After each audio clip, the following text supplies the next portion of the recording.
부르심에 응답한 이사야라고 하는 제목으로 하나님의 말씀 선포하겠습니다. 먼저 본문의 배경을 살펴보면은 우시야 왕이 죽던 해였습니다. 1절 말씀입니다. 우시야 왕이 죽던 해에 내가 본즉 주께서 높이 들린 보좌에 앉으셨는데 그의 옷자락은 성전에 가득하였고. 우시야가 어떤 왕이었습니까? 다윗 왕에 필적할 만한 강력한 나라를 만들었던 왕이 우시야 왕이었습니다. 나병에 걸렸지만은 무려 52년 동안 왕좌에 있었던 사람이기도 했습니다. 그런 왕이 죽었으니까 매우 혼란스럽고 긴장감이 고조됩니다. 여러분, 마음이 혼란스러울 때 여러분은 뭘 하시나요? 이사야는 하나님 성전에 나아가 기도했습니다. 기도할 때 놀라운 환상을 보는데 하나님께서 높이 들린 보좌에 앉으신 광경을 봅니다. 그 보좌에서부터 시작된 옷자락이 성전에 가득한 놀라운 환상을 보았습니다. 왕이 죽었는데 진짜 왕을 만나게 된 것입니다. 여러분, 마음이 혼란스러울 때는 기도하시기 바랍니다. 기도할 때 우리의 문제를 돌파할 수 있음을 믿으시기를 바랍니다. 기도할 때 이사야처럼 우리도 거룩한 하나님의 영광을 체험할 수 있다고 하는 것을 믿으시기를 주님의 이름으로 축복합니다. 이사야가 체험한 하나님의 영광을 보면은 2절에서 3절입니다. 서랍들이 모시고 섰는데 각기 6날개가 있어 그 둘로는 자기의 얼굴을 가리었고 그 둘로는 자기의 발을 가리었고 그 둘로는 날며 서로 불러 이르되 거룩하다 거룩하다 거룩하다 만군의 여호와여 여호와의 영광이 온 땅에 충만하도다 하더라. 자, 이사야가 본 천사는 날개가 6이었습니다. 두 날개로는 자신의 얼굴을 가리었고 두 날개로는 자신의 발을 가리었습니다. 그리고 두 날개로 날며 노래합니다. 자, 여기 하나님의 종들은 자기를 드러내지 아니하고 감춰가는 존재라고 하는 것을 오늘 이 환상을 통해 우리에게 가르치고 있습니다. 그들이 부르는 찬양을 보면은 하나님은 거룩하신 분이시다 라고 하는 것이었습니다. 그 거룩한 영광을 참아 볼 수가 없어서 얼굴을 가리는 것입니다. 그 거룩한 영광 앞에 자신의 추한 발을 드러내지 못해서 그 발을 가리는 것이었습니다. 그렇습니다. 우리 하나님은 사랑의 하나님이시지요. 하지만 이 사랑의 하나님에 앞서서 우리 하나님은 거룩하신 하나님이십니다. 하나님의 제1 속성은 거룩함입니다. 그러므로 우리가 하나님을 체험한다고 했을 때에 그분의 거룩함을 체험하는 것이 제일 중요함을 천사를 통하여 우리에게 가르치고 있습니다. 그래서 우리가 정상적인 신앙생활을 하면 우리 속에 거룩함을 향한 갈망이 더 커지게 되는 것입니다. 성경을 보면 우리 주님께서 우리에게 강력히 요구하시는 것이 무엇이냐 하면은 내가 거룩하니 너희도 거룩하라 라고 하는 말씀이었습니다. 출애굽기 19장에서 이스라엘 백성들을 시내산에 모으고 이스라엘 백성들을 출애굽시키신 이유에 대해서 말씀하시기를 너희를 부른 이유는 제사장 나라와 거룩한 백성 삼기 위함이다 라고 하는 것이었습니다. 데살로니가전서 4장 3절에도 말씀합니다. 하나님의 뜻은 이것이니 너희의 거룩함이니라. 하나님은 저와 여러분이 거룩하기를 원하고 계십니다. 여기서 거룩함이라고 하는 것은 구별됨을 이야기합니다. 우리가 세상 사람들과 생각과 삶이 구별되기를 원하십니다. 예배 드릴 때마다 하나님의 거룩하심을 느끼고 우리에게 거룩함에 대한 갈망이 일어나기를 주님의 이름으로 축복합니다. 하나님 앞에 섰을 때 첫째, 이사야는 죄인됨을 자각했습니다. 5절입니다. 그때에 내가 말하되 화로다 나여 망하게 되었도다. 나는 입술이 부정한 사람이요 나는 입술이 부정한 백성 중에 거주하면서 만군의 여호와이신 왕을 배었음이로다 하였더라. 자, 여기 화로다라고 하는 단어는 히브리 말로 코이라고 하는 단어를 쓰는데 우리말로 보면 이런 뜻입니다. 아이고 아이고 이런 탄식이에요. 아이고 큰일 났네 큰일 났어 그런 탄식입니다. 하나님의 거룩한 빛을 보고 나서 이사야가 보인 첫 번째 반응은 무엇이냐면 아이고 큰일 났네, 큰일 났어, 이것이었습니다. 왜 그럴까요? 하나님의 거룩하심에 나를 비추고 보니까 내가 거룩하지 못한 존재임을 자각하게 된 것입니다. 그렇습니다. 여호와의 영광이 가득할 그때 비로소 우리에게 죄에 대한 자각이 일어나게 되는 것입니다. 지금 이곳에 얼마나 많은 먼지가 있는지 모릅니다. 우리가 깨끗하게 보이지요. 하지만 우리가 움직일 때마다 수많은 먼지들이 일어납니다. 우리 눈에 지금 보이지 않지만은 만약 이 시간에 창문을 통하여서 강력한 햇살이 비쳐 들어오기 시작하면은 그 먼지들이 전부 보이기 시작하는 겁니다. 그렇습니다. 내가 왜 죄인이냐고 이야기하는 사람들은 하나님의 밝은 빛 앞에 비추어지지 않았기 때문에 그렇습니다.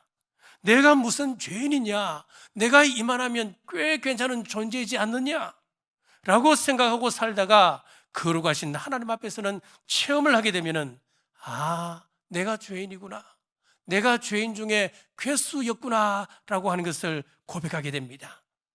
우리 교회에 이런 역사가 있기를 원합니다.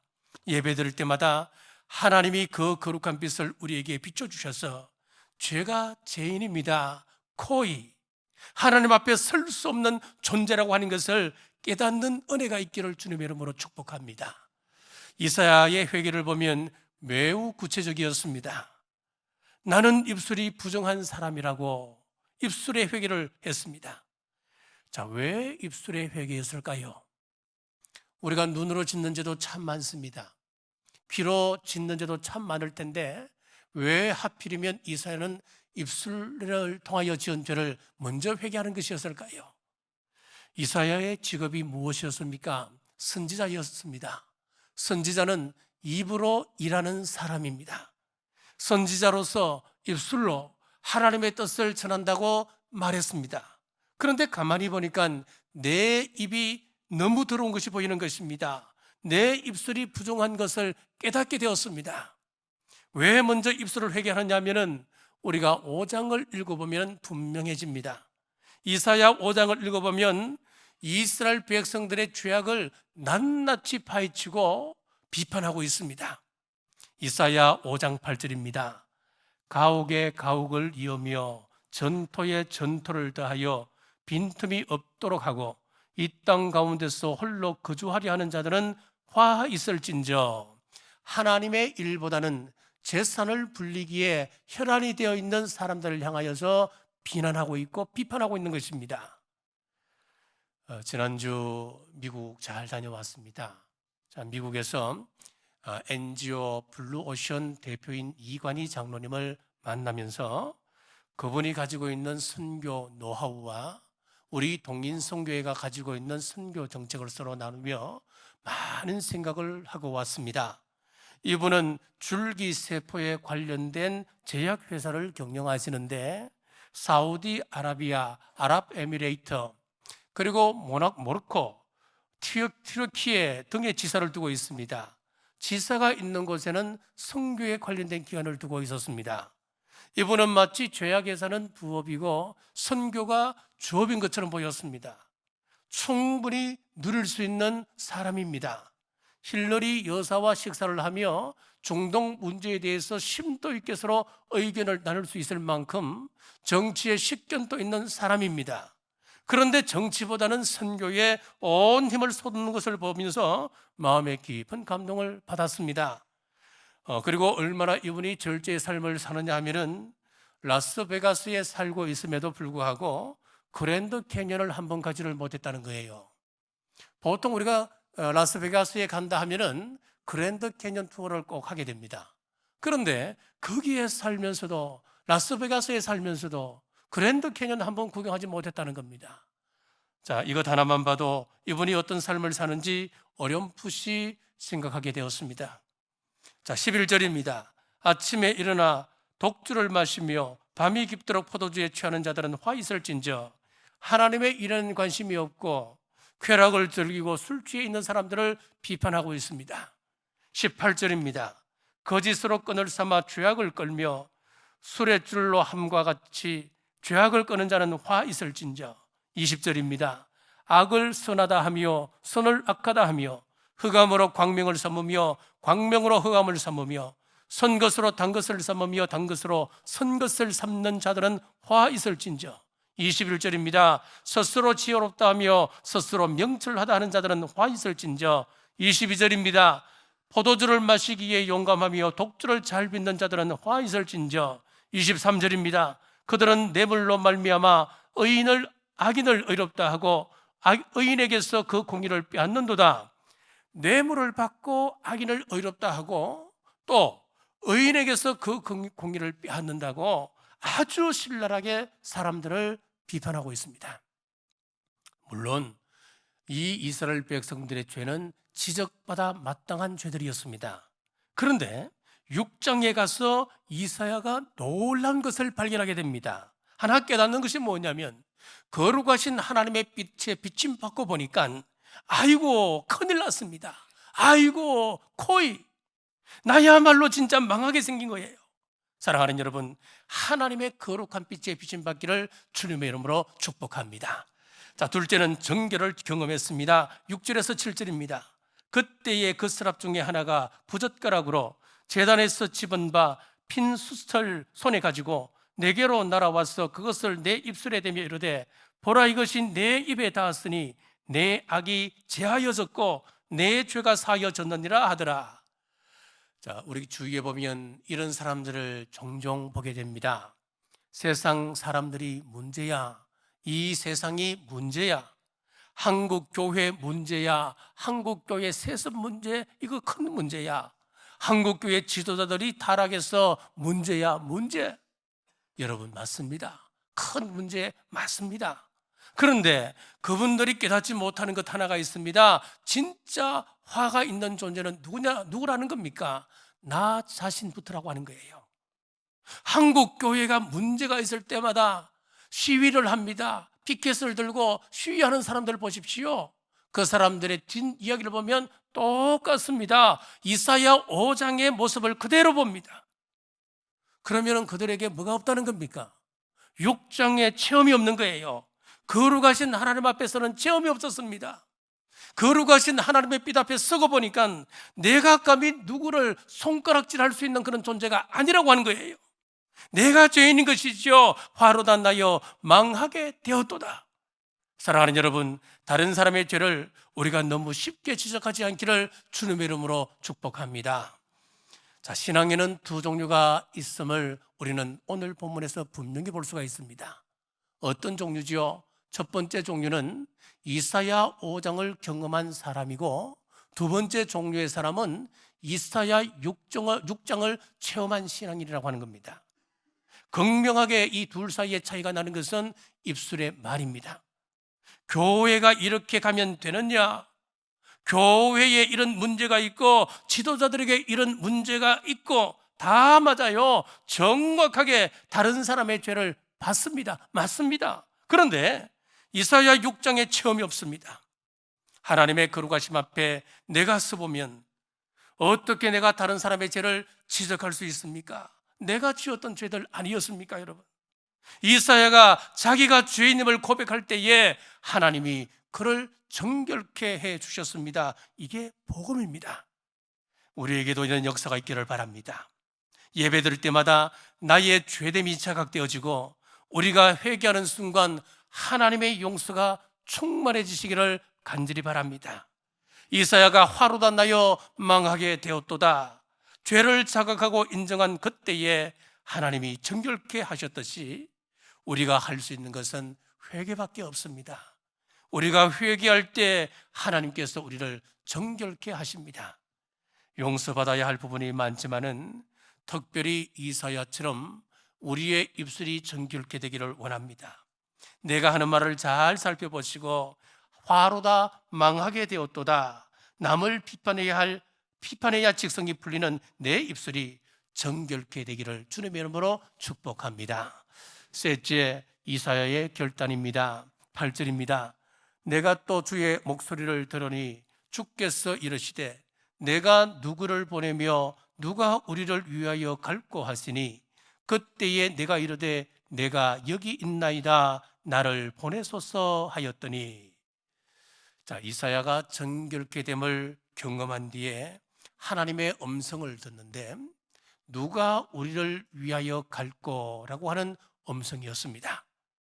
자기 죄성을 자각하고 회개하면 우리 하나님께서 용서하실 뿐만 아니라 우리에게 새로운 그런 신비로운 시각이 생기게 되는데 하나님의 마음을 알아가는 것입니다.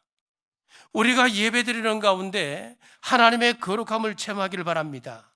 우리가 죄인됨을 알고 그 죄가 용서받을 뿐만 아니라 올 때마다 하나님의 마음을 알고 돌아가시기를 원합니다. 우리가 좋은 교회를 찾지요.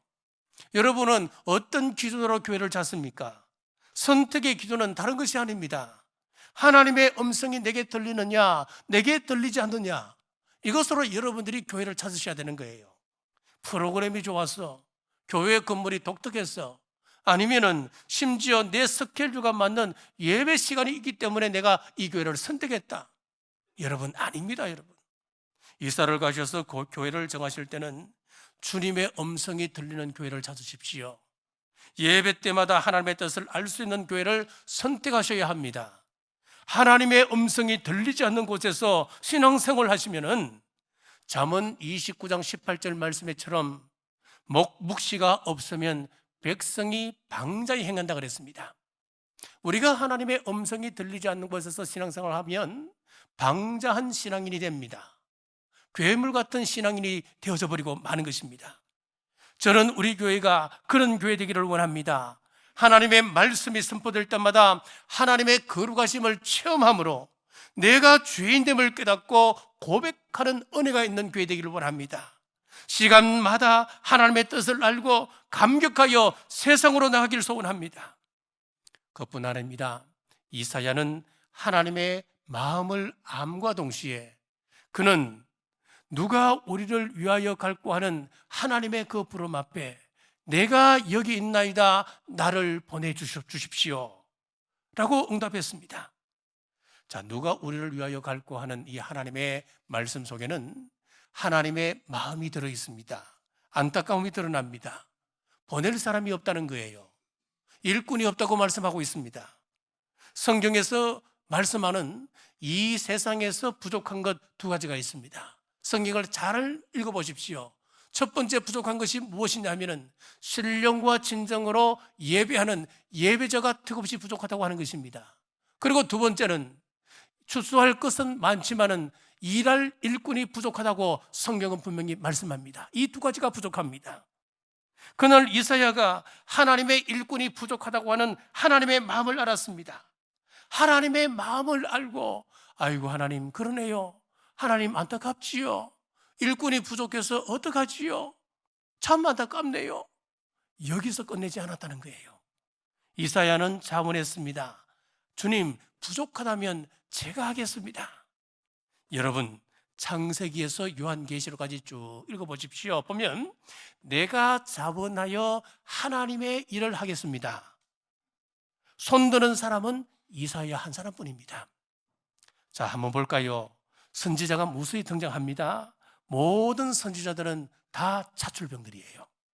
모세를 불렀습니다. 모세를 불렀을 때 모세가 기쁜 마음으로 하나님 제가 하지요 그렇게 이야기합니까? 아니었습니다. 끝까지 빼는 거예요. 하나님 저는 못합니다. 그러니까 네가 잡고 있는 것이 무엇이냐? 예, 지팡이입니다. 그거 한번 던져보아라. 던져보았더니 뱀이 되었습니다. 네 손을 품속에 넣어보아라. 그래서 빼고 보니까 나병이 발한 겁니다. 이런 기적을 보고도 뭐라고 이야기합니까? 나는 입술이 뻣뻣합니다. 끝까지 빼는 거예요. 요나를 불렀을 때도 그가 순종했습니까? 아니었습니다. 하나님께서 가라고 하신 반대편을 향했습니다. 다시스로 도망가 버리고 말았습니다. 기도원을 불렀을 때도 그는 하나님을 시험합니다. 끝까지 거부합니다.